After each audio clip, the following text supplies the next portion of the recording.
Já parou para pensar nisso? Se um ser humano tem, assim, o poder final de frustrar o plano de Deus para a salvação, será que dá para resistir ao chamado de Deus até o fim?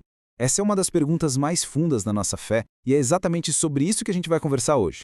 Olha, essa pergunta leva a gente direto para a doutrina da graça irresistível. Se você já ouviu falar no acrônimo calvinista TULIP, essa é a letra I. Na nossa adaptação aqui para o português, o famoso DEGP seria a letra G. Essa doutrina fala sobre o quão eficaz é o chamado de Deus. Vamos mergulhar nisso. Para a gente organizar as ideias, vamos seguir esse roteiro aqui, tá bom? A gente começa com o dilema da vontade, depois define o que é de fato a graça irresistível, explora a lógica e a base bíblica dela e, por fim, a gente vê o que tudo isso significa na prática, na vida de quem crê. Então, vamos começar bem pelo centro da questão. A teologia reformada defende que, depois da queda lá no Éden, a nossa vontade humana ficou, digamos, escravizada pelo pecado. Não é que a gente perdeu a capacidade de fazer escolhas, não é isso, mas a gente perdeu o desejo e a capacidade de, por conta própria, escolher a Deus. E é exatamente nesse cenário, nessa nossa incapacidade, que a graça de Deus precisa entrar em cena. Certo? Mas como é que essa graça atua? Sabe, para definir bem, o melhor jeito de entender o que essa doutrina é, talvez seja começar pelo que ela não é. Existe um mal-entendido gigante em cima dessa palavra irresistível. Esse slide aqui mostra a diferença perfeitamente. A graça irresistível não é essa imagem da esquerda, Deus forçando alguém, arrastando a pessoa para o céu contra a vontade dela. Não, é sobre a imagem da direita, uma obra interna, no coração, tão poderosa que a pessoa é transformada.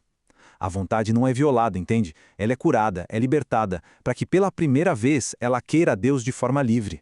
Então, botando em pratos limpos, a definição é essa. A graça que regenera, que dá vida nova aos eleitos de Deus, é invencível. Ela sempre atinge o alvo. É por isso que muitos teólogos até preferem usar o termo graça eficaz, porque foca no resultado, que é garantido. A graça de Deus simplesmente funciona na vida de quem Ele chamou. E olha, essa ideia não surgiu do nada, não. Ela faz parte de um contexto histórico e de uma lógica muito bem amarrada dentro da teologia reformada. Historicamente, o debate pegou fogo lá no início do século XVII. Os seguidores de Armínio, que ficaram conhecidos como remonstrantes, defenderam que a vontade humana podia dar a palavra final, sabe? Que a pessoa podia simplesmente dizer não para a graça de Deus.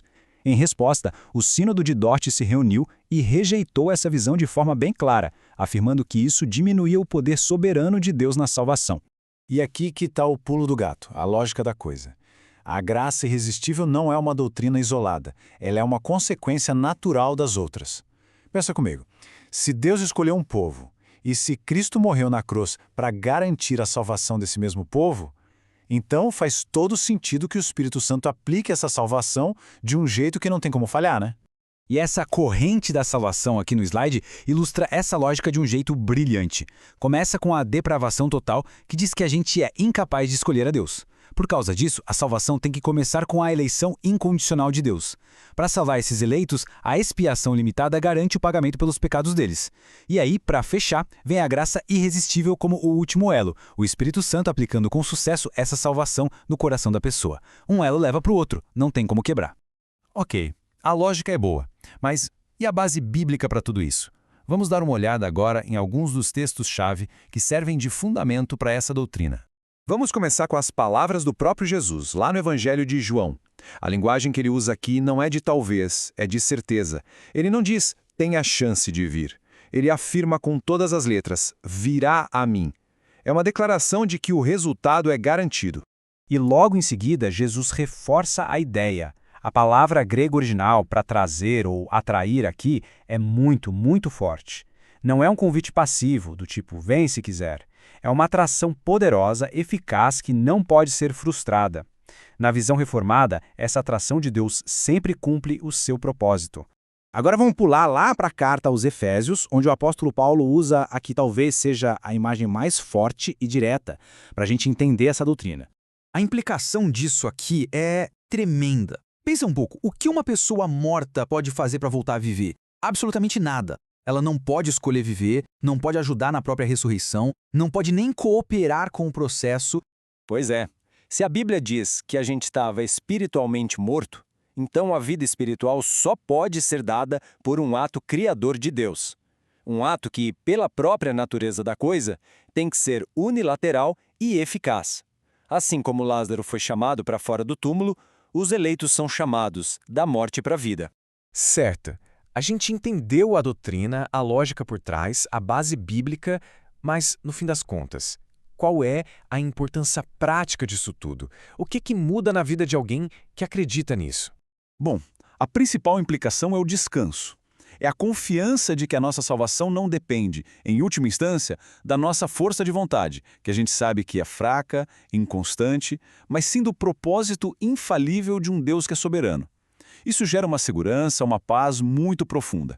E no final, tudo se resume a isso. Desde a escolha lá na eternidade até a nossa glorificação no futuro, a teologia reformada afirma que a salvação é, de ponta a ponta, uma obra de Deus para a glória de Deus.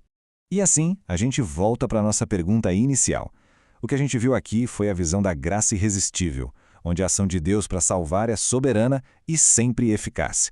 A reflexão que fica é essa.